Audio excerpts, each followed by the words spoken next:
రైతు బంధు పడలేదని ఎవరన్నా అంటే చెప్పు తీసి కొడతా. సరే పెట్టవే అన్నవారు నీకు చెప్పుతూనే ఉంటుంది. ఇవాళ రైతు బంధు ఎత్తలేడు రేవంత్ రెడ్డి. ఇవాళ రైతు బంధు ఎత్తలేడు రేవంత్ రెడ్డి గారు ఏమంటారు? చెప్పు తీసుకొని కొడతా చూడన్న మళ్ళా మాట అంటే. ఆయననేమో కాంగ్రెస్ మంత్రి, ఈయననేమో కాంగ్రెస్ ప్రచార కమిటీ అధ్యక్షుడు మల్లన్న. ఇద్దరు కూడా ఏమంటారు?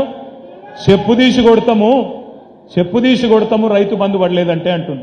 కేటీ రామారావు కథ వాడు ఎంత లంగా అంటే నిన్ను నీ సోషల్ మీడియా వల్లే పరమలంగా చేస్తారు. కేసీఆర్ కుటుంబాన్ని ఇప్పుడు చెప్తా ఉన్నా, రైతుల సంపద దోచిన కేసీఆర్ కుటుంబాన్ని చెప్పు తీసుకొని కొట్టాలని చెప్తా ఉన్నా. ఏం చేసి ఆడికి బిట్టు కట్ చేసి రైతులను తిట్టిండు మళ్ళా ఈ లంగాలు.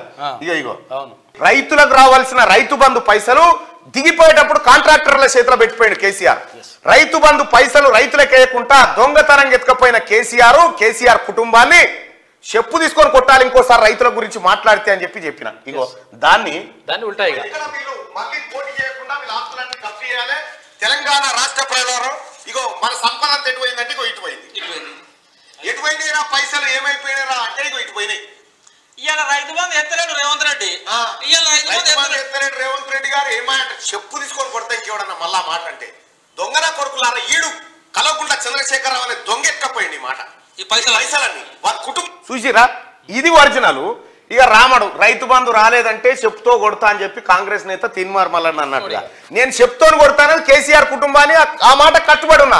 రైతుల పక్షాన రైతు బంధు పైసలు దొంగతనంగా కాజేసిన కేసీఆర్ కుటుంబాన్ని చెప్తోని కొడతానన్న మాట కట్టుబడి ఉన్నా. రైతుల పక్షాన కొడతా.